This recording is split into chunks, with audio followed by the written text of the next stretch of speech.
Hello दोस्तों, आइए आज के साइंस क्लासेस में हम लोग परमाणु त्रिज्या जो पढ़ चुके हैं उसी के आगे आयनिक त्रिज्या क्या होती है इसकी चर्चा करते हैं। आयनिक त्रिज्या किसे कहते हैं, आयनिक त्रिज्या किस प्रकार की होती है, कौन कौन से प्रकार की त्रिज्याएं होती हैं और धनायन की त्रिज्या छोटी क्यों होती है, ऋणायन की त्रिज्या बड़ी क्यों होती है, उनके कारण क्या हैं, इन सब प्रश्नों को हम लोग समझने का प्रयास क्रमवार बिंदु के हिसाब से करते हैं। तो सबसे पहले आइए हम लोग देखते हैं कि आयनिक त्रिज्या होती क्या है। सबसे पहले आयनिक त्रिज्या, जैसा कि नाम इसका हुआ है आयन।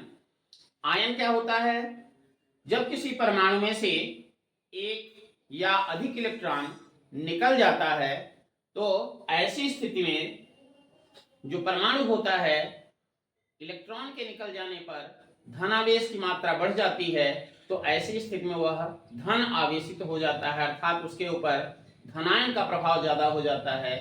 ऐसे आयन को धनात्मक आयन या धनावेश कहा जाता है। जैसे आप सोडियम की चर्चा करते हैं, सोडियम का परमाणु क्रमांक होता है 11। इस परमाणु क्रमांक की 11 में अगर हम देखें तो Na के पास 11 प्रोटॉन है और इलेक्ट्रॉन भी 11 है। यह उदासीन अवस्था में है, क्योंकि जितना धनावेश है उतना ही ऋण आवेश है, इसलिए परमाणु जो है विद्युत उदासीन है। किंतु जब इसमें से एक इलेक्ट्रॉन त्याग दिया जाता है तो इलेक्ट्रॉनों की संख्या इसके पास बचती है 10 और प्रोटॉन की संख्या हो जाती है 11। अब ऐसी स्थिति में अगर हम काटते हैं तो 10 प्रोटॉन से 10 इलेक्ट्रॉन कट जाते हैं और एक प्रोटॉन अलग से शेष रह जाता है।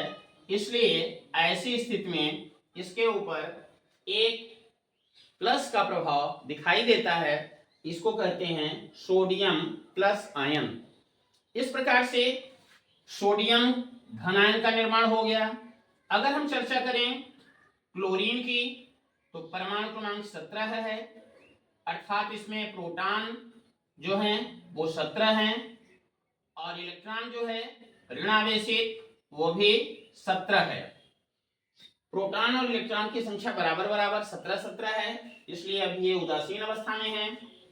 आगे अगर हम देखें Cl जो है अपने अष्टक को पूरा करने के लिए, चूंकि इसमें 2, 8 और 7 ये इलेक्ट्रॉनिक विन्यास रहता है, तो अपने अष्टक को पूरा करने के लिए एक इलेक्ट्रॉन किसी दूसरे परमाणु से ग्रहण करता है और ऐसी कंडीशन में इसके पास प्रोटॉन जो होते हैं वो रह जाते हैं 17, किंतु इलेक्ट्रॉन जो होते हैं उनकी संख्या हो जाती है 18।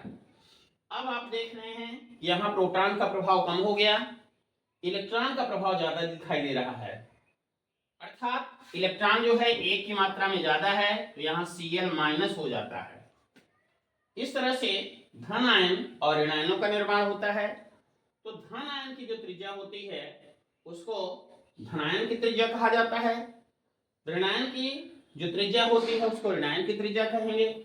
तो वास्तव में त्रिज्या क्या होती है, पिछले वीडियो में आपने देखा है, किसी भी परमाणु के नाभिक का जो केंद्र बिंदु होता है वहां से लेकर के और बाहरी कक्षा में जो इलेक्ट्रॉन होता है वहां तक की दूरी जो होती है वो परमाणु त्रिज्या कहलाती है।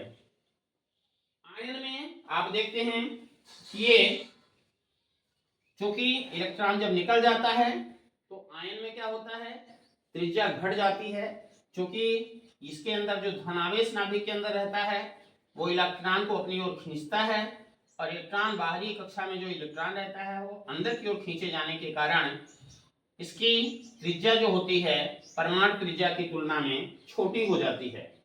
और कभी कभी तो ये देखा जाता है कि अगर बाहरी कक्षा में 1, 2 या 3 इलेक्ट्रॉन हैं, अगर वो इलेक्ट्रॉन पूरी तरह से दान दे दिए जाते हैं तो वह कक्षा ही समाप्त हो जाती है और ऐसे कंडीशन में परमाणु का जो आकार रहता है बड़ा रहता है और बनने वाले जो आयन का आकार होता है वो छोटा हो जाता है। तो इस तरह से आप देख रहे हैं कि धनायन की त्रिज्या जो है वो छोटी हो गई है और ऋणायन की त्रिज्या बड़ी हो गई है। ठीक है, इधर ऋणायन जो Cl बनेगा उसकी त्रिज्या आप आगे एक वीडियो में देखेंगे और बड़ी होगी।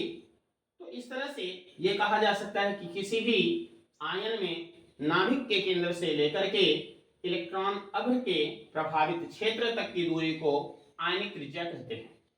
अब ये नाभिक का केंद्र आप ये देख रहे हैं, नाभिक का केंद्र है और यहाँ से बाहरी कक्षा में जो इलेक्ट्रॉन है उस इलेक्ट्रॉन के जो प्रभाव वाला क्षेत्र है उस इलेक्ट्रॉन तक की जो दूरी होगी वो परमाणु की तुलना में छोटी रहती है, कम रहती है धनायन के सापेक्ष, तो उसको कहते हैं आयनिक त्रिज्या। अर्थात किसी भी आयन की त्रिज्या को ही आयनिक त्रिज्या कहा जाता है। अब ये आयनिक त्रिज्या जो होती है दो प्रकार की होती है, क्योंकि आयन दो प्रकार के बनते हैं। इलेक्ट्रॉन दान करने से धन आयन बनते हैं, तो धनायन की त्रिज्या को धनायन की त्रिज्या कहा जाएगा और जो ऋण आयन बनेगा उसकी त्रिज्या को ऋणायनिक त्रिज्या कहा जाएगा। आइए देखते हैं धनायन की त्रिज्या क्या होती है। तो आपने सोडियम को देखा है, सोडियम का परमाणु क्रमांक 11 था जिसमें प्रोटॉन 11 और इलेक्ट्रॉन भी 11 थे।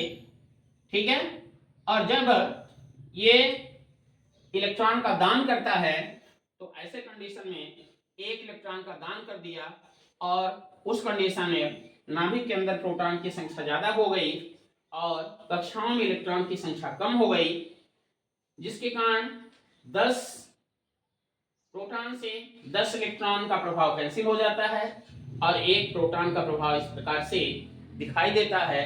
तो हम संकेत के घात के रूप में उसका एक धन आवेश लगा देते हैं जिससे इसकी पहचान होती है। तो किसी परमाणु में से इलेक्ट्रॉन का त्याग करते हैं तो धनायन बनता है। आपने यहाँ देखा कि एक इलेक्ट्रॉन का दान सोडियम ने किया तो सोडियम का धन आवेश बन गया, धन आयन बन गया। धनायन के नाभिक से लेकर के अंतिम कक्षा के इलेक्ट्रॉन तक की जो दूरी होती है वो धन आयन की त्रिज्या कहलाती है। यहाँ आपने देखा यह धन आयन का नाभिक है, नाभिक से लेकर के और अंतिम कक्षा में जो इलेक्ट्रॉन है उसके प्रभाव तक का जो क्षेत्र है वो पूरा उसकी दूरी जो है वो कहलाएगी धनायन की त्रिज्या। इस तरह से आप समझ लिए कि धनायन की त्रिज्या जो होती है वो धनायन के केंद्र से लेकर के बाहरी कक्षा में जो इलेक्ट्रॉन है उसके तक की दूरी होती है। अब ये कहा जा रहा है कि धनायन की जो त्रिज्या होती है मूल परमाणु से छोटी होती है। आप ये चित्र में भी देख रहे हैं, ये सोडियम का परमाणु है और ये सोडियम का प्लस आयन है। यहाँ आप देख रहे हैं कि परमाणु बड़ा है और धन आयन उसका छोटा है। अब ये क्या कारण है कि सोडियम का धन आयन का आकार छोटा हो जाता है?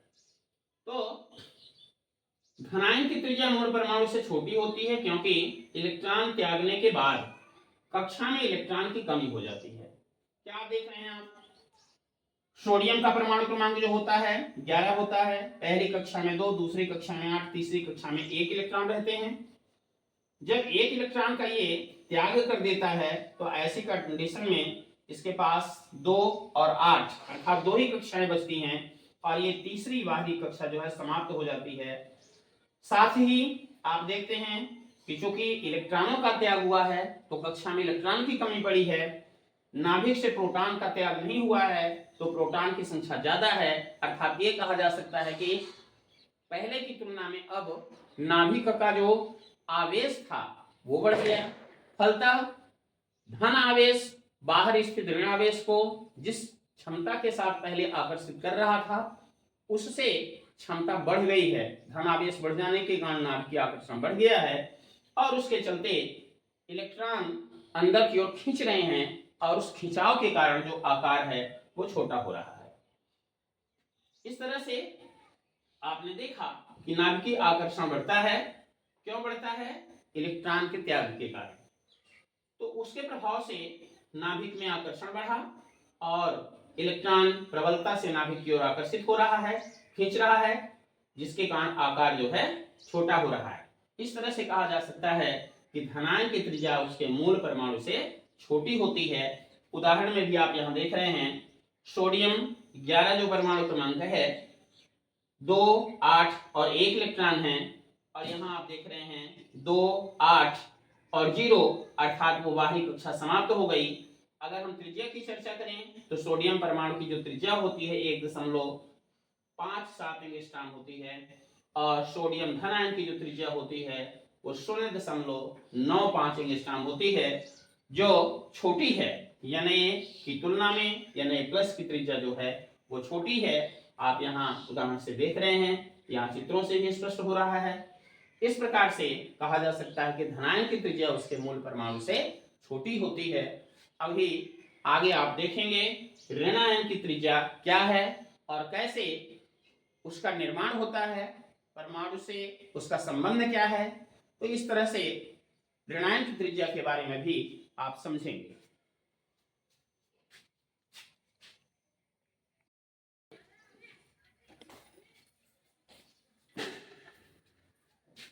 आइए ऋणायन की त्रिज्या के बारे में समझते हैं। वास्तव में जब कोई परमाणु उदासीन अवस्था में रहता है तो उसमें प्रोटॉन और इलेक्ट्रॉन की संख्या बराबर होती है। जैसा कि आप यहाँ देख रहे हैं, इलेक्ट्रॉन Cl में 17 हैं और प्रोटॉन भी Cl में 17 हैं, अर्थात इसमें इलेक्ट्रॉन और प्रोटॉन बराबर बराबर मात्रा में हैं, धन और ऋण बराबर बराबर मात्रा में हैं, इसलिए यह उदासीन अवस्था में है। किंतु जैसे ही अपने अष्टक को पूरा करने के लिए एक या अधिक इलेक्ट्रॉन को ग्रहण करता है, उस कंडीशन में इलेक्ट्रॉन की संख्या बढ़ जाती है और प्रोटॉन की संख्या उतनी ही रह जाती है, जिसके कारण अगर कैंसिल किया जाए तो 17 प्रोटॉन से 17 इलेक्ट्रॉन कैंसिल हो रहे हैं और 1 इलेक्ट्रॉन शेष बचता है, अर्थात Cl के ऊपर में एक कर्ज हो जाता है, एक ऋण लग जाता है, इसलिए यह ऋण आयन बन जाता है। अब यह कहा जाए कि ऋणायन में इलेक्ट्रॉन की संख्या जो है मूल परमाणु से ज्यादा रहती है। ये बात क्लियर हो गई है। प्रभाव क्या पड़ता है इसका? ऋणायन की त्रिज्या होती क्या है, तो सबसे पहले ये देख लेते हैं कि ऋणायन की त्रिज्या जो है ऋणायन के नाभिक से लेकर के और बाहरी कक्षा तक की दूरी होती है। जहां सबसे बाहर वाले इलेक्ट्रॉन स्थित है वहां तक की दूरी उसकी आयनिक त्रिज्या है, ऋणायन की आयनिक त्रिज्या कहलाएगी। तो ऋणायन की जो त्रिज्या होती है मूल परमाणु से बड़ी होती है। कैसे क्लियर हो, बड़ी क्यों होती है? तो आप यहां पर देख रहे हैं कि जैसे ही इलेक्ट्रॉन को इसने ग्रहण किया और अपने बाहरी कक्षा में स्थान दिया, वैसे ही इसके बाहरी कक्षा में 1 इलेक्ट्रॉन की वृद्धि हो गई है। जब 1 इलेक्ट्रॉन बढ़ गया तो नाभिक के अंदर में चूंकि प्रोटॉन की संख्या उतनी ही है, प्रभाव ये पड़ा नाभिकीय आवेश इलेक्ट्रॉन की तुलना में कम हो गया और उसके कारण जो नाभिक की ओर इलेक्ट्रॉनों का आकर्षण था वो कम हो गया। नाभिकीय आकर्षण घट जाने से जो परमाणु त्रिज्या है वो बड़ी हो जाती है। क्योंकि ये आप देख रहे हैं मूल परमाणु है जिसमें इलेक्ट्रॉन प्रोटॉन बराबर बराबर मात्रा में है। नीचे आप देख रहे हैं यहाँ इलेक्ट्रॉन की संख्या ज्यादा हो गई, 18 हो चुकी है, 2, 8, 8 इस प्रकार से स्थायी कक्षा व्यवस्था बन चुकी है। इसमें नाभिक में प्रोटॉनों की जो संख्या थी 17 ही है, लेकिन बाहरी कक्षा में इलेक्ट्रॉनों की संख्या बढ़ गई है, अर्थात नाभिक की ओर बाहरी कक्षा का जो आकर्षण था वो कम पड़ गया है। और प्रभाव ये होता है कि बाहरी कक्षा बाहर की ओर ही खिंची हुई रह जाती है, अंदर की ओर उसका खिंचाव नहीं हो पाता है। इसलिए जो इसकी आयनिक त्रिज्या होती है, ऋण आयन की जो त्रिज्या होती है वो अपेक्षाकृत बड़ी होती है और जो धन आयन की त्रिज्या होती है वो अपेक्षाकृत छोटी हो जाती है। यहाँ आप मूल परमाणु से ये देख रहे हैं कि ये नाभिक हो गया, इसके नाभिक का मध्य भाग, यहाँ से बाहरी कक्षा तक की दूरी ये ज्यादा है, जबकि इसमें आप देख रहे हैं ये दूरी अपेक्षाकृत कम होती है। तो इस तरह से ये कहा जा सकता है कि ऋणायन की त्रिज्या बड़ी होती है उसके मूल परमाणु से, जबकि धन आयन की त्रिज्या उसके मूल परमाणु से छोटी होती है। कारण क्या पड़ा? बाहरी कक्षा में इलेक्ट्रॉनिक परिवर्तन। धन आयन में इलेक्ट्रॉन कम हो जाते हैं, जिससे नाभिकीय आकर्षण बढ़ जाता है और नाभिक की ओर इलेक्ट्रॉन का खिंचाव ज्यादा हो जाता है, जिससे धन आयन की त्रिज्या छोटी हो जाती है। और ऋण आयन में आप देख रहे हैं कि ऋण आयन में इलेक्ट्रॉन की संख्या बाहरी कक्षा में बढ़ गई है, नाभिकीय आकर्षण कम हो गया है, जिससे बाहरी कक्षा का फैलाव ज्यादा हो गया है और उस हिसाब से जो त्रिज्या है वो बड़ी हो जाती है। धन्यवाद प्यारे बच्चों। इस वीडियो के द्वारा आप धनायन और ऋणायन की त्रिज्याओं को अच्छी भली भांति समझ गए होंगे। आइए आगे हम लोग आयनिक त्रिज्या की आवर्त सारणी में क्या व्यवस्था है, किस तरह से आवर्तों में परिवर्तन होता है, वर्ग में परिवर्तन होता है, आइए समझते हैं। तो सबसे पहले हम लोग देखते हैं आवर्त में। आवर्त क्या होते हैं? तो आवर्त सारणी में आपने देखा है बाएं से दाएं की ओर 7 क्षैतिज पंक्तियां हैं और इन 7 क्षैतिज पंक्तियों को आवर्त कहते हैं। इन आवर्तों में क्या परिवर्तन होता है?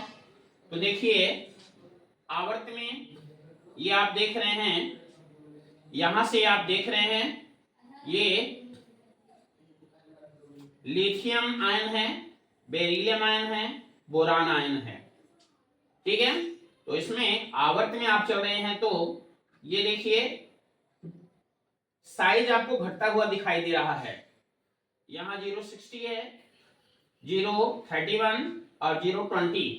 आवर्त में बाएं से दाएं चलने पर आयनिक त्रिज्या का मान जो है वो लगातार घट रहा है। नीचे की अगर वर्गों की ओर हम आगे बढ़ते हैं तो वर्ग में अगर हम ऊपर से नीचे चलते हैं तो क्या देखने में मिल रहा है? 060, 095, 133, 148, 167, यानी इस तरह से आप देख रहे हैं कि आकार बढ़ता हुआ नजर आ रहा है। इस तरह से आवर्त में बाएं से दाएं चलने पर एक ही आवर्त में कक्ष संख्या चूंकि बदलती नहीं है, स्थिर रहती है, किंतु इलेक्ट्रॉनों की संख्या बढ़ती है और इलेक्ट्रॉनों की संख्या बढ़ने के साथ साथ नाभिकीय आवेश भी बढ़ता है। नाभिकीय आवेश बढ़ने से नाभिकीय आकर्षण में वृद्धि होती है, इसलिए आयनिक त्रिज्या का मान जो है वो लगातार घटता चला जाता है, जैसा कि आप यहाँ देख रहे हैं। लिथियम में आपने देखा 060 है, बेरिलियम में 031 और बोरान में 020। इस तरह से जैसे जैसे आगे की ओर बढ़ते जाएंगे आवर्त में आयनिक त्रिज्या का मान घटता जाएगा। वर्ग में आपने क्या देखा? लगातार बढ़ रहा है, ऊपर से नीचे चलने पर कक्ष संख्या बढ़ती है, परिरक्षण प्रभाव भी बढ़ता है, जिससे नाभिकीय आकर्षण में कमी आती है और ये आयनिक त्रिज्या का मान बढ़ने लगता है। इस तरह से आप अगर आवर्त की चर्चा करें तो हम देखते हैं कि लिथियम का परमाणु क्रमांक 3 होता है। इस तरह से पहली कक्षा हो गई और ये दूसरी कक्षा हो गई। ये नाभिक हुआ, पहली कक्षा में 2 इलेक्ट्रॉन हैं और दूसरी कक्षा में 1 इलेक्ट्रॉन है। आगे अगर हम बढ़ते हैं, बेरिलियम की चर्चा करते हैं, परमाणु क्रमांक 4 होता है, तो उसमें ये नाभिक हो गया, पहली कक्षा हो गई और इसके बाद ये दूसरी कक्षा हो जाएगी। नाभिक, पहली कक्षा और दूसरी कक्षा। क्योंकि कक्षा की संख्या आप देख रहे हैं उतनी ही है, यहाँ 2 और 2 इलेक्ट्रॉन रहेंगे, इसमें 2 और 1 इलेक्ट्रॉन रहेंगे। तो चूंकि कक्षा की संख्या नहीं बदल रही है लेकिन नाभिकीय आवेश लगातार बढ़ रहा है, इसलिए साइज जो होगी वो लगातार घटती चली जाएगी और साइज आपको कम प्राप्त होगी। इस तरह से अगर हम नीचे चलें तो लिथियम में आप देख रहे हैं कि 2 कक्षाएं हैं। सोडियम में अगर हम आते हैं तो सोडियम में नाभिक हो गया, पहली कक्षा, दूसरी कक्षा और ये तीसरी कक्षा, 3 कक्षा होती है। आपने देखा कि यहाँ नाभिक से दूरी बढ़ गई है। और अगर हम आगे चलते हैं तो आता है पोटेशियम, जिसका परमाणु क्रमांक 19 है। तो 19 वाले में आप देखेंगे 2, 8 और ये फिर 8 और फिर 1, अर्थात 4 कक्षाएं हो जाएंगी। ये नाभिक पहली कक्षा, दूसरी कक्षा, तीसरी कक्षा, चौथी कक्षा, तो लगातार आकार जो है बढ़ता हुआ दिखाई दे रहा है। इस तरह आवर्त में बाएं से दाएं चलने पर आयनिक त्रिज्या का मान नाभिक बढ़ता है, आयनिक त्रिज्या जो होती है वो घटती है, क्योंकि आवेश, नाभिकीय आवेश बढ़ता है। नीचे की ओर आने पर आपने देखा कि लगातार कक्षों की संख्या बढ़ती है और परिरक्षण प्रभाव बढ़ता है, इसलिए नाभिकीय आकर्षण में कमी आ जाती है और ये लगातार आयनिक त्रिज्या जो है वो बढ़ती चली जाती है।